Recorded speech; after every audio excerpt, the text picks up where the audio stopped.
भारत की कूटनीति के सामने ना अमेरिका की राजनीति काम आई और ना ही यूरोपीय देशों की चाल, बल्कि अब भारत ने यूरोपीय देशों को उनकी चालबाजी और दोगलेपन पर ऐसा आईना दिखाया है कि यूरोप अब भारत के चरणों में लिपटा पड़ा है।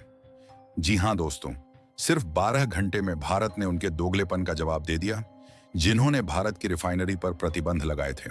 अब वही सफाई देते फिर रहे हैं। रिपोर्ट्स आ रही हैं कि यूरोपीय यूनियन के एनवॉय का सीधा सीधा कहना है कि हमने भारत के इंपोर्ट और भारत द्वारा हो रही ग्लोबल सप्लाई को डिस्टर्ब करने के लिए ऐसा बिल्कुल भी नहीं किया। जी हां दोस्तों, आज भारत की ताकत पूरी दुनिया देख रही है। यूरोपियन यूनियन, जो खुद को 27 देशों का दादा समझता था, उसे भी आज भारत से गुजारिश करनी पड़ रही है। तो आखिरकार भारत ने ऐसा क्या किया जिसके बाद यूरोपीय यूनियन भारत के सामने माफी मांग रहा है? ये सारी जानकारी हम इस वीडियो में समझते हैं, लेकिन आगे बढ़ने से पहले वीडियो को लाइक कर दीजिए और चैनल को सब्सक्राइब जरूर कर लीजिए, क्योंकि आपके लिए तो यह 1 सेकंड का काम है, लेकिन हमारे लिए बहुत बड़ी मदद। देखिए, हाल ही में हुआ यह कि सबसे पहले ट्रंप ने धमकी दी कि अगर भारत और चीन जैसे देश रूस से क्रूड ऑयल खरीदना बंद नहीं करते तो हम उन पर 500 की टैरिफ लगा देंगे।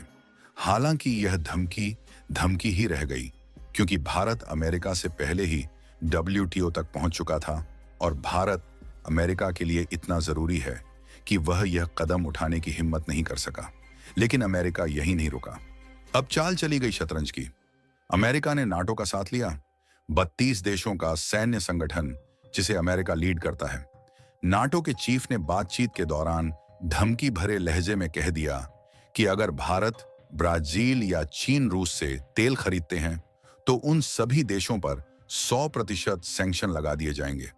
भारत यहां भी पीछे नहीं हटा। भारत ने जवाब दिया, नाटो कोई अदालत नहीं कि हम आपके इशारों पर चलें।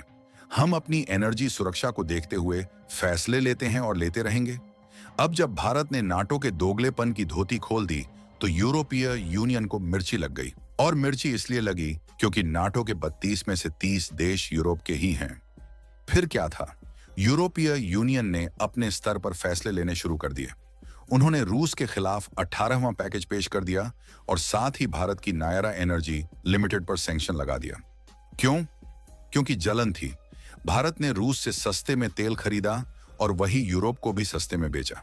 पर जब भारत ने देखा कि इनके सैंक्शन दोहरे मापदंड के हैं, तो भारत के विदेश मंत्रालय ने इनकी नीति को पाखंडी बताया। भारत ने कहा कि जब अमेरिका में खुद रूसी कंपनियां काम कर रही हैं, तो हमें पाठ मत पढ़ाइए। और फिर यूरोपीय यूनियन की बुद्धि ठिकाने लग गई। अब वही यूरोप भारत के सामने सफाई देता फिर रहा है। रिपोर्ट्स के मुताबिक उन्होंने कहा कि सैंक्शन रूस के खिलाफ है, भारत के नहीं, और इससे भारत की सप्लाई पर कोई असर नहीं पड़ेगा। यह सब सीधा सीधा संकेत है कि यूरोप जानता है भारत को नाराज नहीं किया जा सकता। भारत ने दुनिया को दिखा दिया है कि कैसे कोई भी देश भारत को आंख नहीं दिखा सकता। लेकिन सबसे बड़ा सवाल यह है, क्या यूरोपीय यूनियन की यह सफाई सिर्फ भारत की धमकी का असर है या फिर कोई और कूटनीति काम कर रही है? तो दोस्तों, इसका जवाब भी भारत ने ही दिया।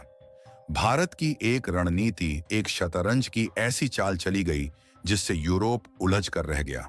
भारत आज यूरोप की जरूरत बन चुका है। IT से लेकर फार्मा, टेक्सटाइल से लेकर रक्षा तक, हर क्षेत्र में भारत अहम है। यूरोपियन कंपनियां TCS, इन्फोसिस, विप्रो जैसी भारतीय कंपनियों पर निर्भर हैं। दवाइयां, मेडिकल डिवाइसेस, रेडीमेड गारमेंट्स सब भारत से यूरोप को मिलती हैं। और बांग्लादेश की गारमेंट इंडस्ट्री के गिरते हालात, चीन पर अविश्वास भारत को और भी जरूरी बना देते हैं। यही कारण है कि यूरोप भारत से फ्री ट्रेड एग्रीमेंट की ओर बढ़ रहा है। राफेल जैसे डिफेंस डील्स ने यूरोप को भारत से आर्थिक रूप से जोड़ दिया है और आज भारत यूरोप व्यापार $124 बिलियन को पार कर चुका है। मतलब साफ है, भारत जरूरी है, भारत ताकतवर है, भारत से कोई नहीं टकरा सकता। अब आप बताइए, इस पूरी कहानी पर आपका क्या कहना है? नीचे कमेंट में अपनी राय जरूर दें। वीडियो को लाइक करें, शेयर करें अपने दोस्तों के साथ और चैनल को सब्सक्राइब करके बेल आइकन दबा लें। जय श्री राम।